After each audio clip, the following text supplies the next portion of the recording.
Okay, so hello everyone. My name is Jason and I'm a channeler and I'm here for Daily Dose of Hope Day 134.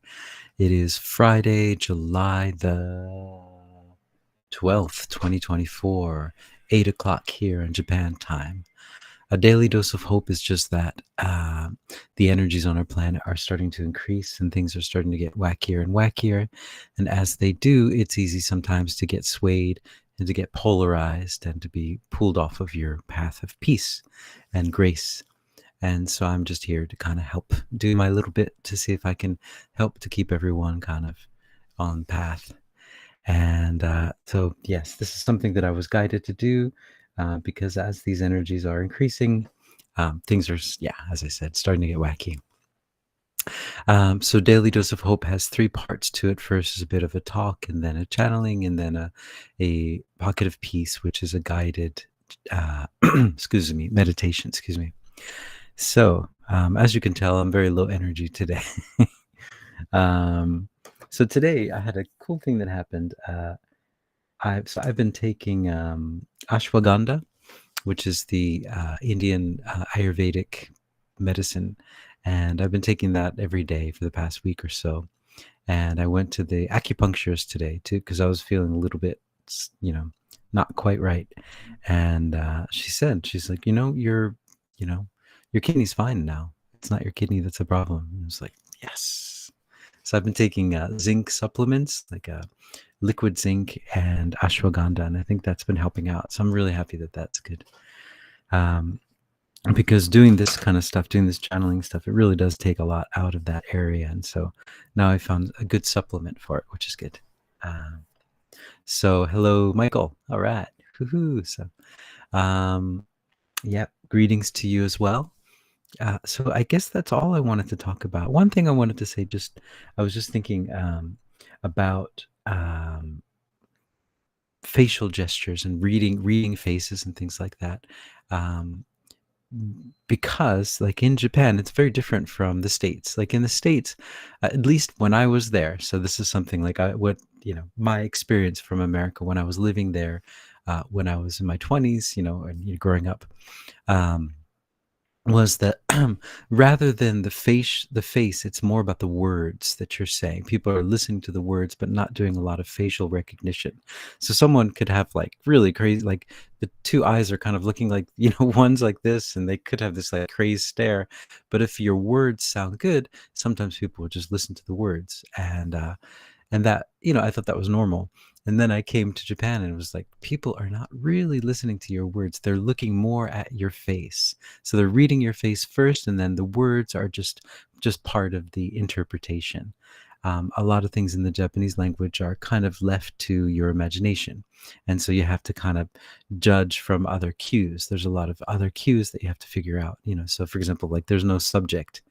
Like in English, we have the subject of every sentence, but in Japanese, most of the time you leave it out because it's like it's understood because of how you're, the context, basically the context of your body language. And I just thought that was interesting. It was my experience from 20, 30 years ago in America. So I don't know, maybe things have changed. I know a lot has changed for me after the 9/11 thing. That happened about a week after I came to Japan. And I was still in a state of extreme culture shock here because, I couldn't speak the language. I couldn't read anything. I couldn't even find out where the coffee shops were because they're all written in kanji. And it's like, where's the coffee? And so I was just in a state, and it was the middle of an extreme heat wave here. And so I was just like, what is going on? And then I turn on the TV, and then we see 9/11, and then after that, though, like I noticed that the discourse changed. Like what I remember from America in the 90s as being like really kind of open, and you're able to talk about many different things. It just kind of shut down, and people would get very triggered by certain things. You couldn't really talk about certain things anymore, which was very interesting and very sudden as well. So I don't know how much America has changed. Often people here in Japan ask me, so in America, is it like this? And I'm like, Well, according to my information from 20 years ago, I mean, I go back and I've read the news and stuff like that, but that doesn't really give you a true glimpse into the culture. You have to live somewhere to really know, because what you see on the news and what you see from just visiting a week or two, it's not really you're not really kind of getting the true nature, the true flavor of everything. Um, so I'm going off on a bit of a tangent, but I just wanted to talk about reading faces and stuff like that. And I thought that was really interesting how, depending on the culture, but here it's a big thing. Like everyone's reading, and so I thought that was interesting. So for like my face, like it changed when I was in Japan because there isn't like a lot of danger. So you don't have to kind of be um, on the lookout for danger all the time. So like when I was in the States, my face structure kind of was a little bit different. I would kind of have my look, like, oh, whatever it is, I'm if I'm in a area that's not so good, I have like a certain face that I put on. But since I've been living in Japan so long, it's just like it's just all the same face, all this. There's no like I'm in this part of town face, or it's just like you know and so it kind of softens a bit too. So the angles kind of soften because you're not really worried about stuff. You're not really like looking out, is there something I should, you're just kind of like, oh, look at that building, oh, this guy. They call it in Japan, they call it heiwa boke. You're like, it's kind of peace drunk, I guess you would call it. You're just kind of like, it's just so peaceful that you're just like, oh, hey, everything's cool.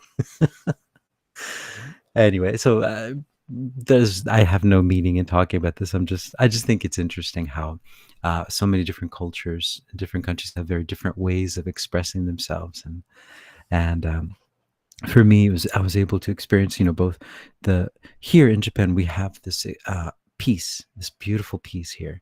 You can really feel the peace. And back when I was at the time that I was living and the place in America I was living, so it's America's such a big place, but at that time for me in America, I didn't. I felt freedom. You felt this, a sense of freedom. Like, yes, I'm free to do what I want to do, to say what I want to say, and everyone's kind of thinking about the individuality, expressing yourself. Whereas here, there's this peace, but there isn't a lot of individuality, and that's the price that you pay for peace in that sense. So to be learning these two worlds and understanding and feeling peace, you can feel the peace. It's not like, oh, this is peaceful. Hey, peace, man. It's no, no, no. You feel it deep down. Like, wow, this is peace. Like I'd never felt it that way before I came here. I felt there's peaceful places and stuff like that, but not that peace. That just boom, peace. um, but it's very interesting. So understanding that. When you have complete and utter independence, at times things can get a little bit there isn't a lot of peace, but there's independence. But then when there's complete and utter dependence, in that sense you have complete peace, but at the same time the individuality is lost.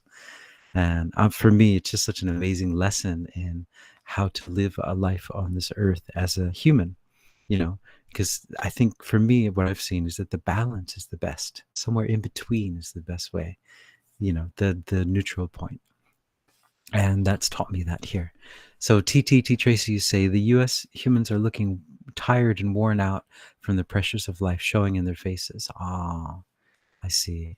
I see. It's a tough time, from everything I'm seeing. It's rough. The prices of things are going through the roof, and yeah, because you are at the center stage of everything that is going on this planet at this moment. This whole ascension, it's starting from the States and then it's kind of spreading out. So that my experience of these 3 years of craziness is very different from the way that you would experience in the States. This is kind of like Japan is the afterthought. Everything happens in the States and then it just spreads out throughout the rest of the world. But so it's kind of, a time lag, I guess. But I'm hoping, and that things start to shift and change as they are, so that people can find more peace and less pressure. Yeah, it's not Yeah. Wow. So that could be our pocket of peace for today. Um, so yeah, thank you, TT Tracy, for that. That's great. Yeah, and I was talking about this in another channeling before, how Japan is a place where people can come to study the peace, because it's not something that you can just read about in a book or understand from, well, you could understand from meditating as well, but you could just come here and experience the peace. And there's so many different flavors of it, I guess you could call it. And also the veiledness as well, the veil and the peace. I think for people that are studying spiritually these sorts of things, it's a very interesting experience, I think. And feels like something that you need to experience yourself. But once you experience, then you can teach it by just being. You exude that because you have that in your, what's the word? As my Australian friend, I'll pull it out of my arsenal. She says. So yeah, but so yeah, it's in your kind of bag of tricks, I guess you could call it. In your bag of tricks, you know what peace feels like, so that you can exude it and you could kind of teach it. I think that's kind of an important thing for us going forward in this ascension, is understanding these different ways of being and understanding how to balance them. And so, yes, I've gone on, I think, long enough about all of this. But yes, I'm just really happy that the ashwagandha is helping. So if anyone's having any problems with your kidneys and things like that, ashwagandha, zinc, yeah, such good stuff. I just heard from my acupuncturist today that black beans, so I'm not sure what the variety are, but the black beans that you can get in Japan, they're just called kuro mame. I imagine that they're the same black beans that you get anywhere in the world, but they're really good as well. So, um, according to my acupuncturist. So I'm going to go into a channeling and see what they have to say, if they have anything to add or to, yeah. And don't really have a question today, but we'll just see. Here you go.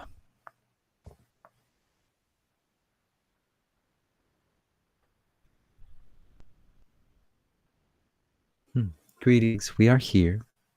We are here uh, as a witness of what you are all going through. We are what you might call a multidimensional being, or what you might call, some of you might call, a term as an alien. So we are not from this planet per se. We are witnessing, though, we are observing your planet from above and sometimes below, depending on what perspective you're taking a look at. We are examining and witnessing your planet from many different angles, you might say.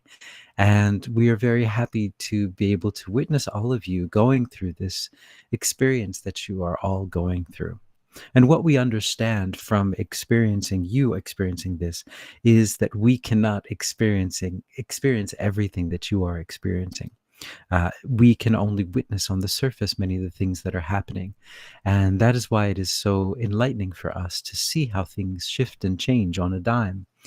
We are not experiencing the emotional and frequency shifts that are happening to all of you, because you have these bodies. You are spirits, but you are inhabiting these bodies so that you can experience the depth of the frequency of emotion that is happening on your planet. And from our perspective, we cannot see all of that. We can read the data and we can understand the data, but we do not feel it. So we are amazed at what you are all accomplishing here, and that you are also able to come down into the depth of the frequencies and plug yourself into all of those frequencies and understand what is happening.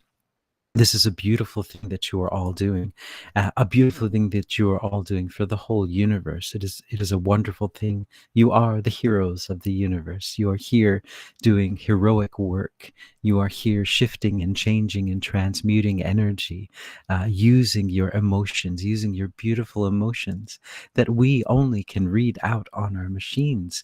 And we see the readout and we understand, and that is what we're trying to understand, the connection between the emotions and the things that are happening on your planet. And it is very confusing for all of us. We might say we understand, but we don't understand at the same time. And because this thing cannot be understood unless it is experienced. And that is why you are having such an amazing experience. That is why you are the heroes, because you are such high dimensional beings, but you chose to come down here in this quagmire, this intense, passionate, uh, waves, tidal waves of emotions, which can knock you down so easily. But you chose to come down here, to come down into the depths of all of these emotions, and to be born with the gift of forgetfulness, so that you forget all of the things, all of the places that you come from. And then you are able to experience such depths of emotions. We applaud you for your courage and your abilities, your heroic acts that you do every day, just by going through your day, just by waking up and going through your day, by holding your light in times of darkness, by holding your light in times of stress, by holding your light, giving the hope to everyone around you. You are the light workers. You are such amazing beings, and we are amazed at the work that you are doing here. What amazing work you are doing. Understand that this work is such a complicated thing to do, and that we are all observing this and trying to understand, but we don't understand. And we would love to understand more, but we can only understand on the surface. But you understand all of it. You are going through it. And that is what we came to say today, just that we are so amazed at all of the work that you're doing. We are observing all of the places that you're going, all of the light that you're bringing to this planet while it is going through this amazing transition. We applaud you. We applaud you. We applaud you. Mm. All right. Michael, they say, welcome friends with a little alien mark. Yep. Yep. So this has happened a few times where there are beings that are kind of like, I guess, like flying by, and they're just kind of like, hey guys, how you doing? Good work with this ascension thing. So yeah. TTT Tracy, you say the U.S. people are watching in real time the fall of their institutions. We've been so comfortable. Yes, yeah. I mean, and that's what I mean. That's this transition. Ouch, ouch, ouch, ouch. This transition thing that's happening is part of that. So all of the things that are the structures that are not built on love will have to fall away. And that is where you guys, so it's happening first there, and then it spreads out throughout the rest of the world. Um, Although it is happening a bit here as well. Yeah, so we're seeing the slow change. But the thing about Japan too is that it's hard for Japan to turn on a dime, because the culture is very strong. So there are new things can come in, but the kind of culture is very, very strong, so that I can't really explain it. The culture hasn't been destroyed. Um, I have an interesting story. Well, I don't know if it's interesting, but um, the I was on a plane a few years ago, and I got, because of the weather, I had to take another plane, and I was sitting next to this guy who was he studied food, and he was talking about, I had never studied food before, but he was talking about the emancipation of the seasons. And this was something that he was very proud of. um, and he said that America has been emancipated from the seasons. We can get strawberries any time of year. We can get any kind of fruit any time of year. We have been emancipated from the seasons. And this was what he was talking about. And at the time I was like, okay, that's interesting, but afterwards I was thinking, wait a second, that doesn't sound very good. It's true, but that's where we're going wrong. We don't want to be emancipated from the seasons. We want the seasons are beautiful things, and the seasons bring us the seasonal food, which are the most nutritious food that can keep us the most healthy. So having strawberries any time of the year is wonderful, but you know, we want the really nutritional strawberries. We want the in-season strawberries, the in-season tomatoes, not the ones that are lacking all nutritional value, that kind of thing. So that's what I wanted to talk about. That I don't know why I'm talking about that. Yes. Interesting. Yeah. I brought my ukulele today. I thought I could use the ukulele for the uh, Pocket of Peace, and I tuned it. I tuned it all to one string, so as it's a monotone. But I thought it might cause some, it's a little bit uncomfortable to listen to, so I won't use it. Instead, so we'll do an a cappella version of the Pocket of Peace. And what I'd like the Pocket of Peace to do today is let's do this Pocket of Peace for all the people that are tired and worn out from all the pressures in their lives, from all the things that are going on, from all the things that are shifting and changing too quickly in front of them. Let's do a Pocket of Peace for all of us to move more gracefully through it and to be able to just work through it in a way, in a graceful way, in a loving way, and to be able to look at everything that's happening and just say, yes, this is just the falling away of the things that weren't built on love, but I'm going over here, I'm going to this place of beauty, that kind of energy.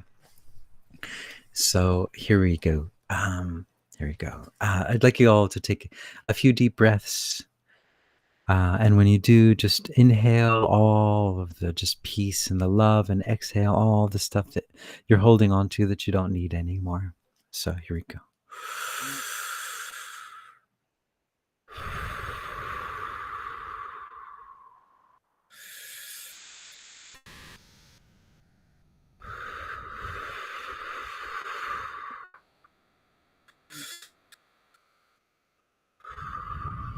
All right, good.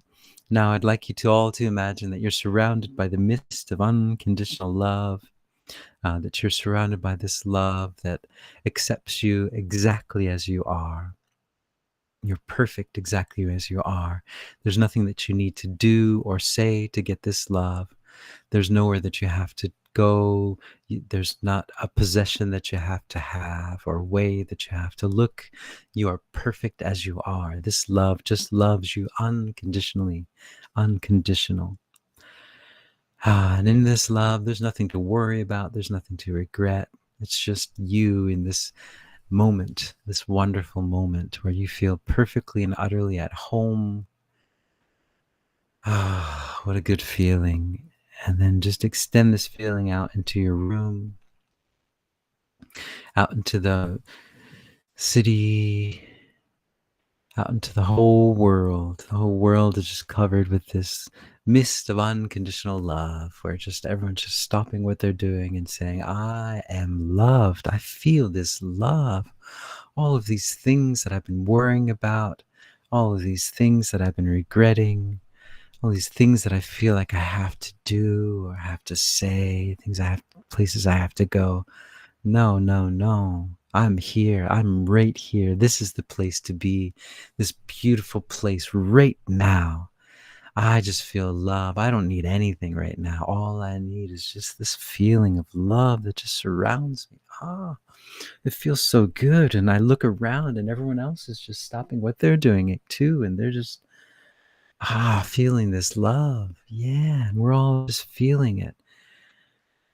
And it's almost as if you woke up from a nightmare or from a dream thinking, what was that all about? But I'm here. I'm home.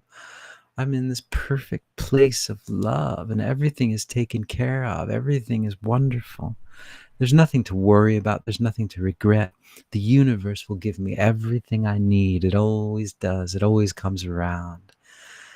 All I got to do is follow my heart and stay in this peace, stay in this love. Oh, it feels so good. It's just pure bliss.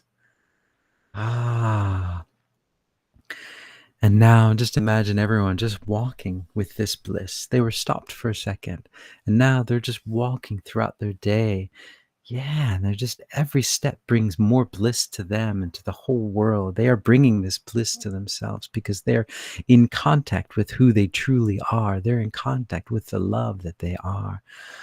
Whew, and they're realizing all this other stuff is just outside.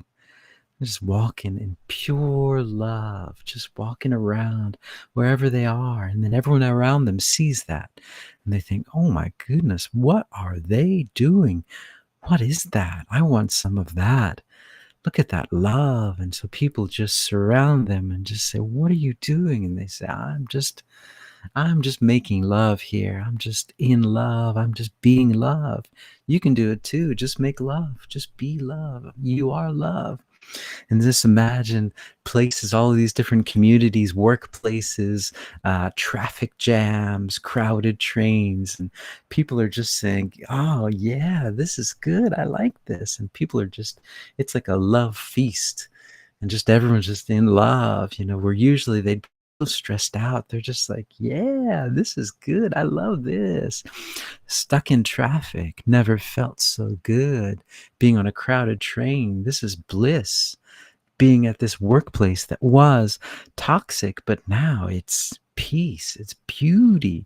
We've shifted all these places. Oh yeah, it feels good. All these things feel wonderful. I don't have to do anything, go anywhere. I'm just here enjoying this. Because I'm here in this world, but I'm not of this world. I'm just enjoying this experience. And yeah, look at that. I'm in a traffic jam. Or look at that. I'm in what might be a stressful situation, but it's not anymore because I'm in love. And I'm bringing love. And love is more powerful than anything. Love is more powerful than this stressful situation. You're big. You're very, very big now because you're love. And you're just looking at all these things that seemed so big before. And they're so small because you're so big and you're just love. And you just say, I'm just going to put some love on that. I'm going to put some love balm on that. And just see everything start to shift and change. And this pocket of peace is for all of you. You can take it with you. You can recreate it yourself. You can draw it down from the mass consciousness. It's yours. This love is yours. This pocket of peace is yours. Okay. So, all right. All right, guys. So, Michael, you said, I've been feeling Yeshua's energy with me today. Great. That's great. That's wonderful. Yeah, that's wonderful just to have that energy with you, like this pocket of peace. Just carry it with you. It's in your pocket. Just take it out whenever you need it. And TTT Tracy say, the attempt to keep the U.S. down is backfiring. The masses are uniting in optimism. That's beautiful. Uniting in optimism. That's cool. That's a great way. Yeah. I like that. Let's all unite in optimism. That's a great way of looking at it. So thank you guys. Thank you everyone for listening in today. I hope you're hopeful. I know I'm more hopeful now. So yeah. Ciao for today. Oh, Kathleen. Hello. Thank you. Phew. So ciao for now. Yeah. I hope you're all hopeful. And hopefully see you guys tomorrow. Tomorrow I have my live sound bath, but I can't do a live on here because I don't have a good internet connection there. But I'll post it up on the YouTube. TTT Tracy says, thanks, Jason. Rumor has it that it only takes a few of us to turn the ship. Yeah, exactly. I think it's only, 10, 20% of us. And, if we're all just in love, everyone else is going to be like, we're in love too. What is it? The 100th monkey syndrome. Yeah. So, all right, let's all unite in optimism, in peace, in love, and feeling good. And Kathleen says, have a good night, day, wherever you are. Yeah, everyone have a good night or day, wherever you are. It's all unite in optimism. Ciao for now, guys. Thank you very much.